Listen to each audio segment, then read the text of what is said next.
Hello दोस्तों, कैसे हैं आप सभी लोग। मैं रुद्रानी स्वागत करती हूँ आप सभी का मेरे यूट्यूब चैनल आयुर फार्मिंग में। दोस्तों, सुबह भरपेट नाश्ता करके तालानपुरा से हम निकल चुके हमारे नर्मदा परिक्रमा के अगले पड़ाव की तरफ, जो है कोटेश्वर। कोटेश्वर ये भी बहुत सुंदर ऐसा परिसर है और ये एमपी में ही स्थित है। दोस्तों, ये हमारे काका महाराज है जो हमें अध्यात्म के बारे में बहुत सारी चीज़ों की जानकारी देते हैं कि अध्यात्म क्या होता है, ग्रंथ क्या होता है, हमें हमारी परंपरा को कैसे संभालना चाहिए, इन सारी चीज़ों की जानकारी हमें ये देते हैं। दोस्तों, ये प्रभु श्री रामचंद्र जी का मंदिर है। यहाँ पर बहुत ही सुंदर राम, लक्ष्मण और सीता जी की बहुत ही सुंदर ऐसी मूर्तियाँ रखी है, जो कि कोटेश्वर में ही है। राम मंदिर से थोड़ी दूर चलते ही हमारा नर्मदा मैया का घाट है। यहाँ पर माँ भगवती नर्मदा मैया की बहुत ही सुंदर ऐसी मूर्ति है। और ये हमारा कोटेश्वर महादेव मंदिर काफ़ी पुराना प्राचीन ऐसा मंदिर है, जो स्थापित हुआ है सन 1808 में। मंदिर की जो स्थिति है वो काफ़ी प्राचीन और पुरातन है। नंदी महाराज विराजमान है और अंदर ही कोटेश्वर का बहुत ही सुंदर ऐसा शिवलिंग आपको देखने को मिलेगा, जहाँ पर भक्तगण इसकी पूजा करते हैं। महादेव जी के मंदिर के सामने ही ठीक हमारे हनुमान जी का मंदिर है। बहुत ही सुंदर और अलग तरह से इनका श्रृंगार किया है, आप देख सकते हैं। और उसके बाद हम निकल चुके हैं हमारी यात्रा का दूसरा पड़ाव पार करने के लिए मांडवगढ़, जो कि कोटेश्वर के बाद हम वहाँ पर रुके और वहाँ पर भी प्राचीन महादेव का मंदिर है, तो देखते हैं।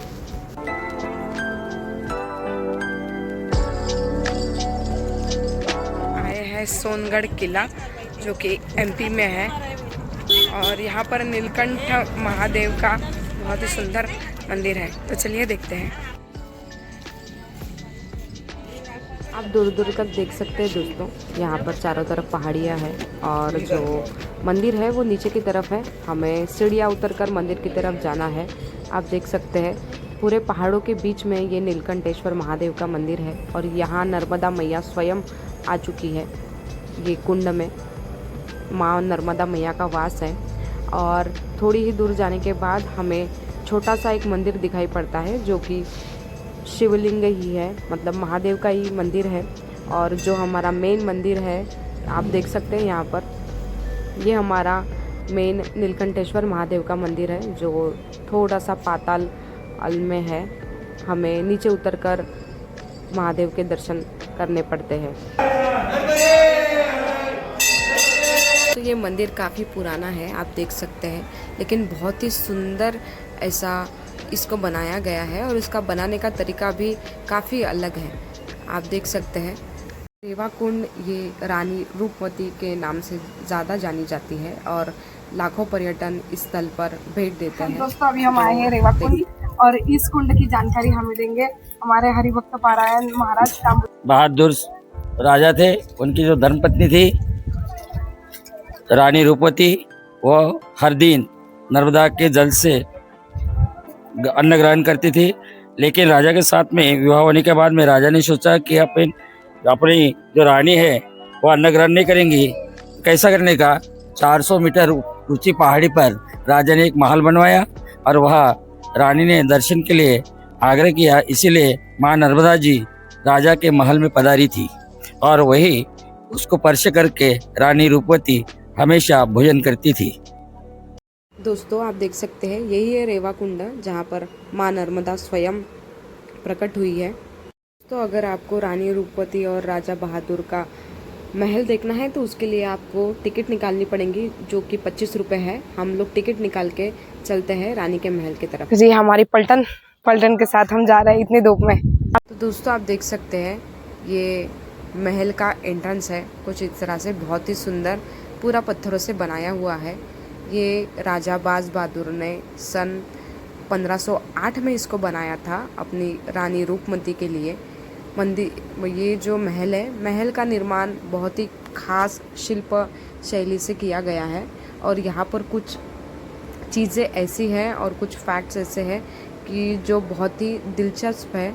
बहुत ज़्यादा टूरिस्ट इसको विज़िट करने के लिए आते हैं। और दोस्तों, मांडव में ही ये रानी रूपवती का महल जहाँ पर नर्मदा मैया स्वयं आई थी। और ये महल चढ़ने के लिए आपको इन सीढ़ियों से जाना पड़ेगा। ऊपर की तरफ आप देख सकते हैं वो पूरा महल है।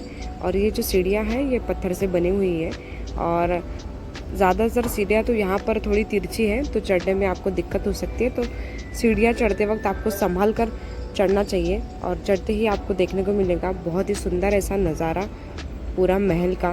बहुत भव्य ऐसा महल है और पुरानी चीज़ों को देखकर हमें मतलब मुझे तो काफ़ी अच्छा लगता है। बहुत सुंदर ऐसा। मांडवगढ़ में ही हमने चतुर्भुज प्रभु श्री रामचंद्र जी के दर्शन लिए और ये दुर्लभ ऐसी मूर्तियाँ हैं।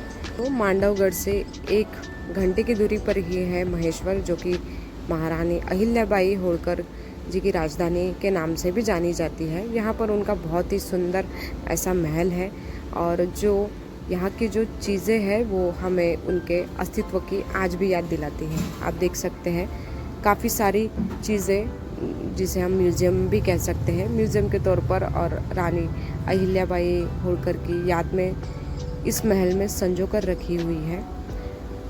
ये उनकी पालकी, शायद इस पे बैठ के रानी अहिल्याबाई कहीं पर भी घूमती होगी।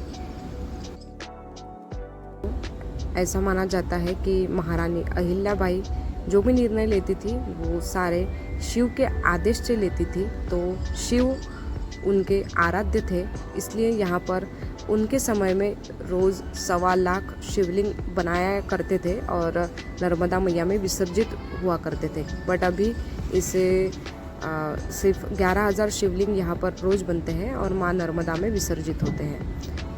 आप देख सकते हैं ये है हमारे महल का अंदरूनी हिस्सा और यहाँ पर एक मैप लगा हुआ है जहाँ पर रानी अहिल्याबाई ने किस किस शहरों में पुण्य के कर्म किए हैं उनकी पूरी लिस्ट यहाँ पर आप देख सकते। दोस्तों, ये अहिल्या माँ साहेब की राजगद्दी है और यहाँ पर अभी भी बस ऊपरी चद्दर को हर बार बदला जाता है, बट जो अंदर की जो राजगद्दी है वो सेम है, जिस पर बैठकर रानी अहिल्या देवी बड़े बड़े निर्णय लिया करती थी।